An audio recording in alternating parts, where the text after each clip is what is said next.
자, 들어가겠습니다. 거기 보시면은 516페이지에 감가 수정하는 방법이 있죠. 여기 별표를 좀 3개 정도 쳐놓으시고요. 이 직접하고 간접법이 있어요. 그래서 이제 오쪽 내용연수서부터 이제 간접간접법이 있는데, 특히 제가 염디 518페이지로 가시면은, 중간에 문제로 확인하기에 계산 문제 있죠. 이 문제도 거의 출제될 가능성이 큽니다. 그죠? 그래서 이것도 제가 풀어드릴 거예요. 천천히. 그래서 요거 이제 염두에 잡으셔야 되고, 일단 516페이지 가시면 이제 감가 수정하는 방법이라는 자체가 이제 뭔지 한번 우리가 볼게요. 자, 지금 원가 방식에서 원가법을 배우십니다. 중요하죠. 재조달 원가에서 감가 누계액을 뺐죠. 감가 누계액. 감가 누계액을 빼서 우리가 적산가액을 구했어요. 그래서 이 과정을 감가상각이라 그래요. 감가수정이라 그래요. 수정이죠. 감가 수정하는 방법이 다르다는 거죠. 평가사가. 감가 수정하는 방법. 그래서 이제 내관 분심이라고 이제 앞에 할 때는데요. 내관 분시임. 자, 그래서 이제 직접법과 간접법이라는 게 있어요. 직접법이라는 것은 내가 대상 부동산에서 직접 구해요. 직접법. 자, 근데 내가 못 구해요. 그러면 따라서 머리 아파. 구하기가 힘들죠. 그러면 다른 게 구해 놓은 게 있어요. 그럼 그걸 가지고 갖다 쓰는 거죠. 그래서 따라서 간접법. 그래서 다른 놈이 그 평가한 걸 가지고 와서 써버리는 거예요. 간접법. 사례에서. 그래서 사례에서 가져와서 쓰는 게 간접법입니다. 그래서 내용요소법이 이제 기준이죠. 내용요소법. 우리는 이제 경제적 내용요소 갖고 따집니다. 항상 그 경제적 가치가 중요하니까 내용요소 따지고요. 그 내용요소법으로 기준을 가요. 왜냐하면 아까 간접간접법은 그냥요 내 스타일 주관적이었어요. 그래서 내용요소로 기준을 가자고 얘기를 해요.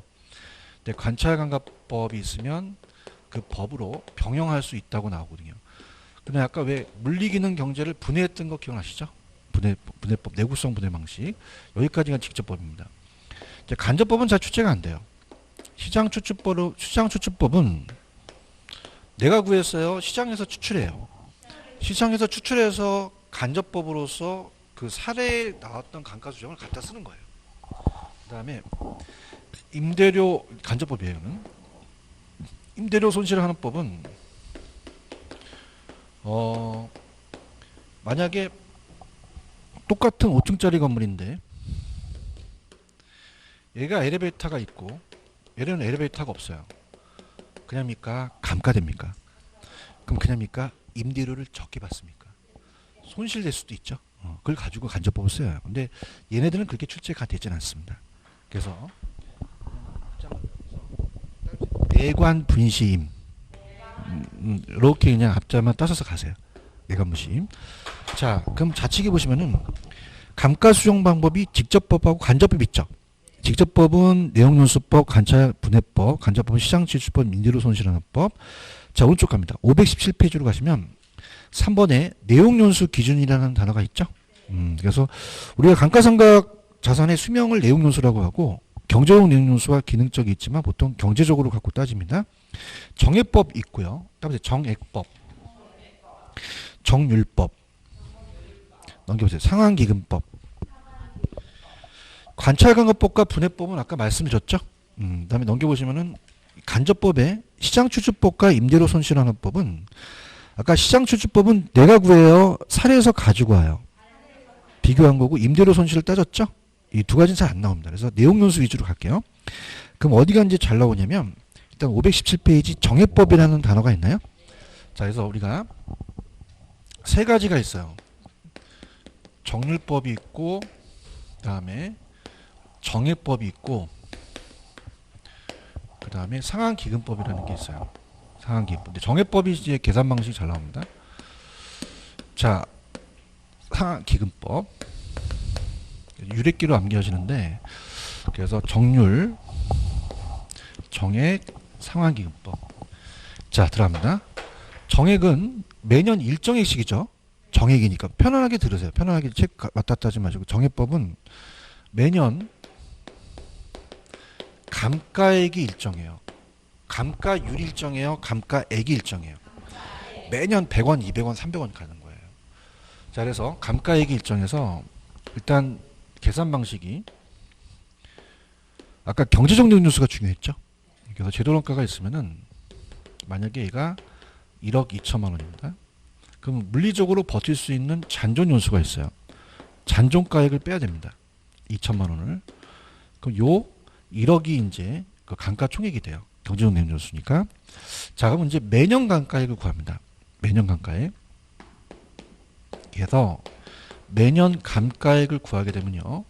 자, 이건 어떻게 구하냐면 제2조달원가가 1억 2천만 원이면요. 여기다가 잔존가격을 빼요. 잔존가액 가치입니다. 그 2천을 빼게 되면은 1억이 되죠. 이게 감가하는 총액이 됩니다. 자, 그럼 경관연수가 있고요. 그 다음에 잔존연수를 더해서 경제적 내용연수로 평분을 해요. 그래서 얘가 2년이고 얘가 8년이면 전체가 10년이 되겠죠. 그럼 1억에서 10년이면은 1,000만 원씩 감가하잖아요. 매년 감가액이 일정하다는 거죠. 1,000만 원씩. 1,000만 원씩. 자, 그 다음에 두 번째는 감가 누계액을 구해요. 무슨 누계? 그래야지만 빼줄 수 있잖아요. 그죠? 감가 누계. 그래서 감가 누계액을 구합니다. 그럼 이거는 매년 감가액에다가 1,000만 원이 나왔잖아요. 그죠? 1,000만 원에다가 그냥입니까? 2년이 경과됐습니까? 그럼 경과연수를 곱해야겠죠? 그럼 2천만 원이 감가됐죠. 감가누계. 그럼 우리가 아까 자 어떻게 구하냐? 1억 2천에서 2천을 빼니까 얘가 1억이 되겠죠. 이렇게 구합니다. 자, 그럼 얘는 그냥입니까? 감가액이 일정합니까? 들어볼게요. 517페이지 정해법 있어요? 균등상가법이라고 하고 이제 이게 직선적으로 이렇게 똑같이 간다. 그럼 대상 물건의 가치가 매년 일정액만큼 감소한다는 전제하에서 총 감가상각을 아까 1억을 경제적 요소로 나눴어요. 자, 10년으로 매년 감가를 삼았습니다. 이 방법은 계산이 간편하죠. 물론 뭐 여러분한테 힘들겠지만 다른 방법보다는 간편하다는 얘기예요. 그래서 장점이 있어서 건물 등의 상각자산에 적용돼요. 그래서 건물에 적용됩니다. 건물. 그래서 얘는 건물. 내용요소가 많은. 자, 그러면은 매년 일정하게 감가하기 때문에 실제 감가와 일치하지 않는다는 단점이 있죠. 왜냐하면 실제는 그렇지 않을 수도 있잖아요. 자, 그럼 매년의 감가액이 전 내용요소를 통해서 일정하게 하기 때문에 균등상가법이라고 하고 감가누계액이 경과연수에 따라 정비례해서 증가하죠. 자, 1년이면 1,000, 2년이면 2,000, 3년이면 3,000이잖아요.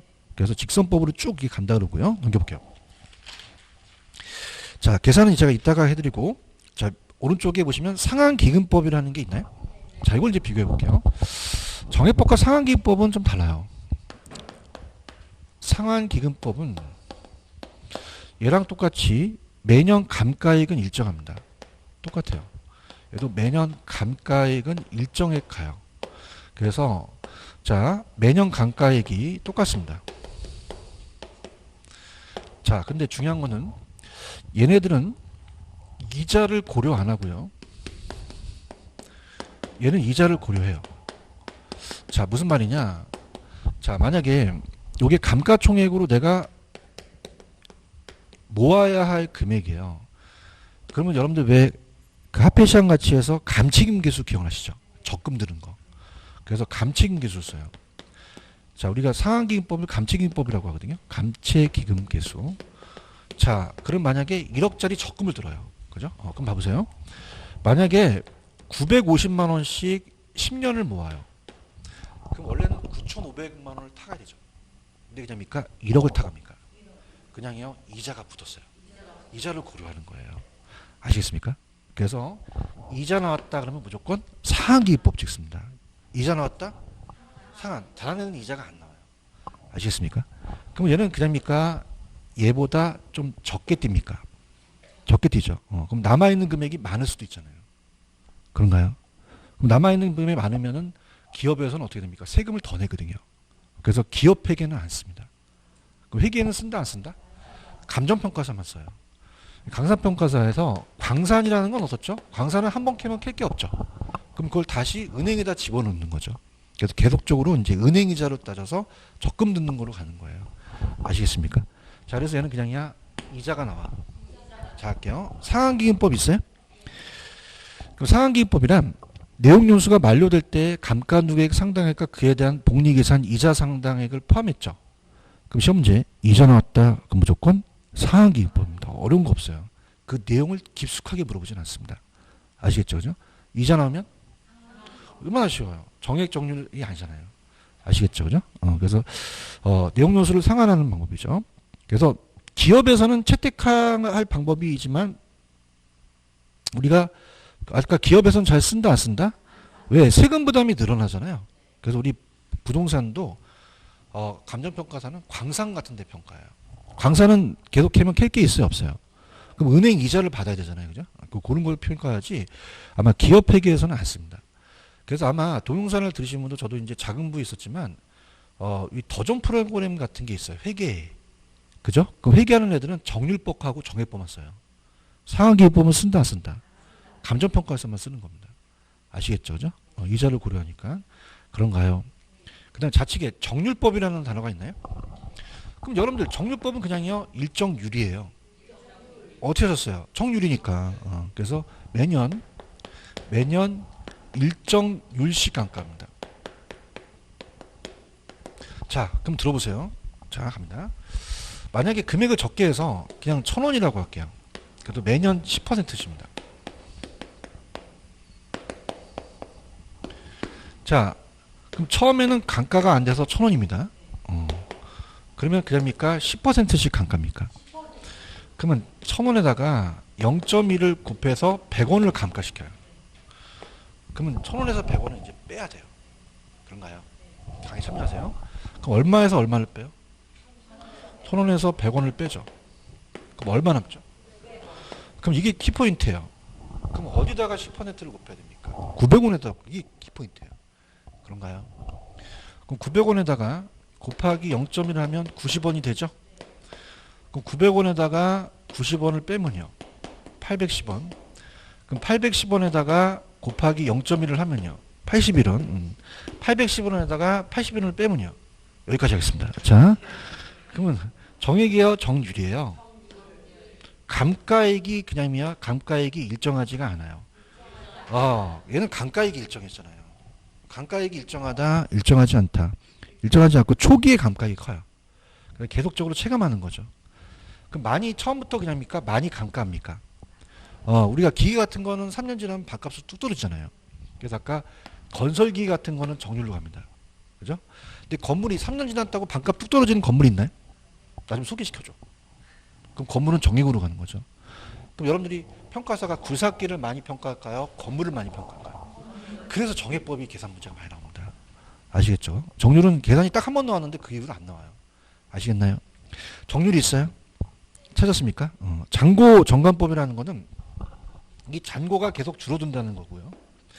그 다음에 체감상가법이라는 거는 감가가 계속 체감한다는 거예요. 그럼 재산의 가치가 매년 그냥입니까? 일정 비율입니까? 그래서 매년 체감해서 잔존가액에다가 일정 상가액을 곱하죠. 상각률을. 매년 상가액을 산출합니다. 나의 별표 쳐보세요. 첫 해의 상가액이 가장 작아요? 크죠. 그러면서 재산 가치가 체감함에 따라서 점차 상가액이 체감하죠. 건물이에요? 기계예요? 기계 같은 데 평가합니다. 능률이 높은 초기에 많이 감가하는 게 좋겠죠. 그렇죠? 이렇게. 그래서 그렇게만 보시면 돼요. 여기까지 이해 가시겠죠? 그러면은 우리가 넘겨보시면은 520페이지로 가보세요. 가시면은 520페이지에 맨 밑에 박스가 하나 있나요? 초기에 상가액이 큰 순서라는 단어가 있어요? 찾았습니까? 그럼 자 이렇게 할게요. 자, 이 금액을 바꿔볼게요. 많이 바꿔서 자 얘를 20%라고 하고요. 20%라고 하고 1억이라고 한다면 처음에는 감가가 안 됐는데 자 1억에다가 0.1을 하게 되면 8천이 되죠. 자 그럼 1억에다가 8천을 빼면 얼마가 남아요? 어려워서 얘기 안 하는 거예요? 2천이 남죠. 그런가요? 2천. 자 그럼 2천에다가 또 곱해야 되죠. 그런가요? 자 그럼 이건 그냥입니까? 일정 율식입니까? 일정 율식 감가하는 거잖아요. 그렇죠? 그러면 자 이렇게 해서 이제 이렇게 된다면 자, 2천만 원이 나와요. 자, 그러면서 처음에 감가가 작습니까? 감가액이 제일 큽니까? 큰 거 계속 작겠죠, 그죠? 그러면 자, 여러분이 생각하실 때, 그러면 거기 보시면은 초기에 감가액이 큰 거는 그냥요 정률이에요. 정률이 제일 세겠죠. 그런가요? 그러니까 정률이 셉니다. 그래서 우리가 1억에다가 자 처음에 감가가 안 됐습니다. 그럼 1억에다가 0.1을 하게 되면은 그냥입니까? 2천만 원이 됩니까?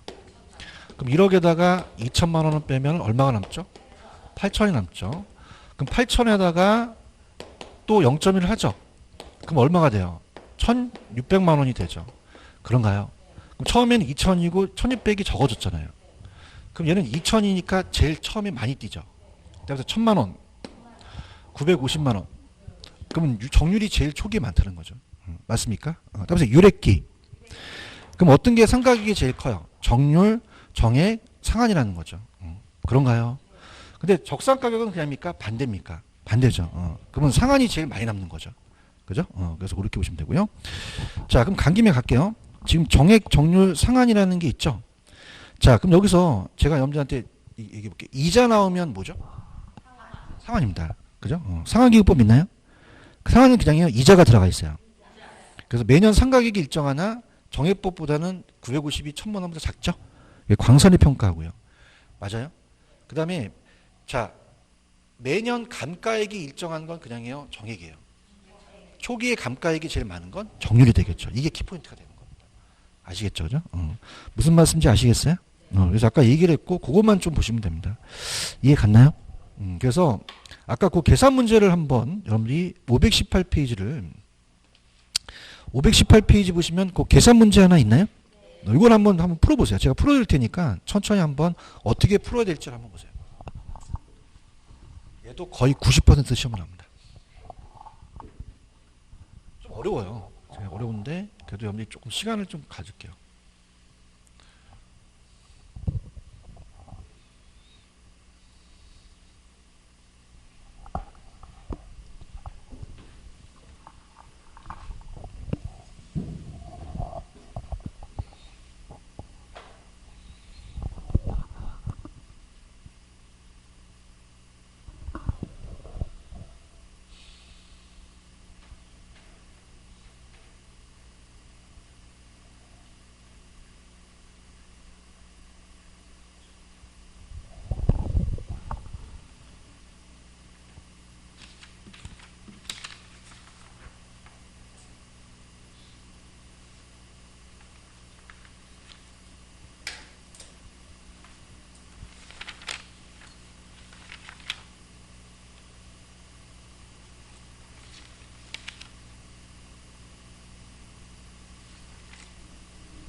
준공 시점이 언제죠?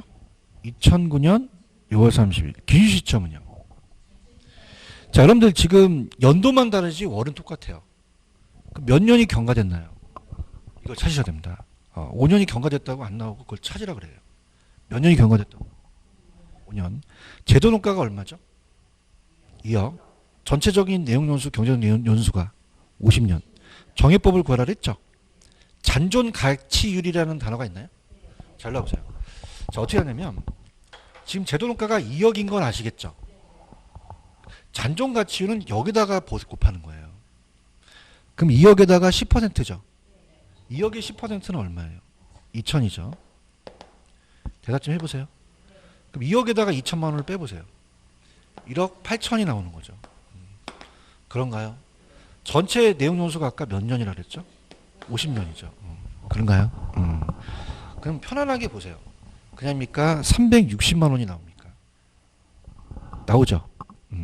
아니 지금 그 시기 복잡해서 그런데 2천에서 2억에서 2천을 뺀 거야.